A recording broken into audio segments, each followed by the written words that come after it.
தென்னாடுடைய சிவனே போற்றி, எந்நாட்டவர்க்கும் இறைவா போற்றி, காவாய் கனகத் திரளே போற்றி, கையிலை மலையானே போற்றி போற்றி.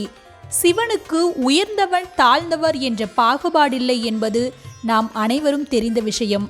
ஆனால் மிருகங்கள் உண்மையான பக்தி கொண்டால் அவைகளையும் தம்மோடு அணைத்துக் கொள்வார் என்பதற்கு உலக புகழ்பெற்ற ஸ்ரீ காளகஸ்தி ஸ்தலமே ஒரு சிறந்த எடுத்துக்காட்டு. இந்த கதையை சொல்வதையே என் பிறவி பயனாக நான் கருதுகிறேன்.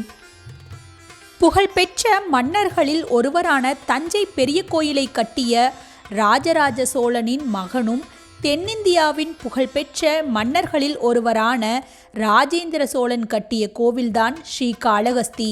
இந்த கோவிலில் சிலந்தி, பாம்பு, யானை இவை மூன்றும் சிவலிங்கத்தை பூஜித்ததால் இந்த கோயிலின் பெயர் ஸ்ரீ காளகஸ்தியானது. ஸ்ரீ என்றால் சிலந்தி, காளம் என்றால் பாம்பு, ஹஸ்தி என்றால் யானை. ஒரு பெரிய மனத்தில் இருந்த சிவலிங்கத்தை சிலந்தியொன்று தினந்தோறும் வணங்கி கொண்டு வந்தது.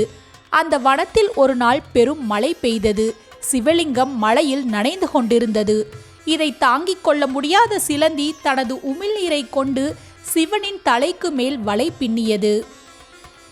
திடீரென்று அந்த சிலந்தி வலையை இடியும் மின்னலும் தாக்கியது. அதனால் சிலந்தியின் வலை தீப்பற்றி எரிந்தது. மீண்டும் சிவலிங்கம் மழையில் நனைந்து கொண்டிருந்தது. இதை தாங்கிக் கொள்ள முடியாத சிலந்தி இறந்து போனது. சிலந்தியின் அளவற்ற பாசத்தால் மெய் சிலிர்த்து போன சிவபெருமான் அந்த சிலந்திக்கு முக்தி அளித்தார்.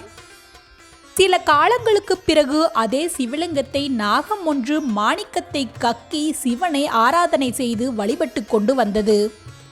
நாகம் சென்ற பின் ஒவ்வொரு மாலையும் யானை ஒன்று குளத்தில் இருந்து தும்பிக்கையால் நீரை கொண்டு வந்து சிவன் மீது தெளித்து அபிஷேகம் செய்யும். சில மலர்களையும் சிவன் மீது போட்டு ஆராதனை செய்யும். மறுநாள் காலை பாம்பு வந்து பார்க்கும் பொழுது அதன் மாணிக்கங்கள் கீழே சிதறி உடைந்து கிடந்தன. ஒவ்வொரு நாளும் இதே கதைதான். நாகத்திற்கு ஒரு நாள் கோபம் வந்துவிட்டது. காத்திருந்து பார்த்து கொண்டே இருந்தது இந்த செயலை செய்வது யார் என்று. கோபத்தில் என்ன செய்வது என்று தெரியாத பாம்பு தும்பிக்கைக்குள் நுழைந்து விட்டது. இதனால் மூச்சுவிட முடியாமல் தவித்த யானை ஒரு பாறை மீது மோதியது. யானையும் பாம்பும் இரண்டும் இறந்து போயின. இவைகளின் தாழாத பக்தியை பார்த்து மெய்சிலித்து போன சிவபெருமான் யானை, நாகம் இரண்டிற்கும் முக்தியை கொடுத்தார். இந்த கோயிலில் வீற்றிருக்கும் காளகஸ்திநாதர் உருவத்தில் கீழே யானையும் இரண்டு தந்தங்களுக்கு இடையில் பாம்பும் பின்புறம் சிலந்தியும் இருப்பதை நாம் பார்க்கலாம். சிவன் அன்பாக எதை கொடுத்தாலும் ஏற்றுக்கொள்வார் என்பதற்கு இந்த ஸ்தலத்தில் இன்னொரு நிகழ்வும் நடந்துள்ளது. அதுதான் கண்ணப்பர் வரலாறு. அந்தணர் ஒருவர் இதே லிங்கத்தை தினந்தோறும் பூஜை செய்து கொண்டு வந்தார். ஒளிந்திருந்து ஒரு வேடன் தினமும் இதை பார்த்து கொண்டிருந்தான். ஏனென்றால் அவனுக்கு சிவபெருமான் மீது அதீத பக்தி. ஒரு நாள் அந்தணர் சிவலிங்கத்தை பூஜிக்க வர முடியாமல் போனது. இந்த நேரத்தை பயன்படுத்தி கொண்ட வேடன் தான் வேட்டையாடி வைத்திருந்த மான் கறியையும் பஞ்சுக்கறியையும் இறைவனுக்கு படைத்து வணங்கினான். மறுநாள் இதை பார்த்த அந்தணர், ஐயோ, நான் நேற்று வராமல் பெரும் தவறு செய்துவிட்டேன். இது என்ன பாவம்! ஐயோ சிவபெருமானே, தவறு நடந்துவிட்டது என்று வருந்தி அழுதார். அன்று இரவு அந்தணர் கனவில் வந்த சிவபெருமான், மகனே, நீ வருந்த வேண்டாம். நாளை ஒளிந்திருந்து பார். யார் அந்த இறைச்சியை எனக்கு வைக்கிறார்கள் என்று உனக்கு தெரிந்துவிடும். அவன் பக்தியும் உனக்கு புரிந்துவிடும் என்று சொல்லிவிட்டு மறைந்துவிட்டார். சிவபெருமான் கனவில் கூறியபடியே அந்தணர் மறுநாள் வனப்பகுதியில் ஒளிந்திருந்து காத்திருந்தார். வேடன் வழக்கம் போல் சிவபெருமானுக்கு மான், பன்றி இறைச்சியை படைத்து வழிபாடுகள் செய்தான். அப்பொழுது சிவலிங்கத்தின் ஒரு கண்ணில் இருந்து இரத்தம் பெருக்கெடுத்து வடிந்தது. இதை பார்த்த வேடன் பதறிப்போனான். எவ்வளவு முயற்சி செய்தும் சிவலிங்கத்தின் கண்ணில் இருந்து வரும் இரத்தத்தை கட்டுப்படுத்த முடியவில்லை. சிவன் மீது கொண்ட பக்தியால் தன்னுடைய ஒரு கண்ணை நோண்டி எடுத்து சிவலிங்கத்திற்கு வைத்துவிட்டான்.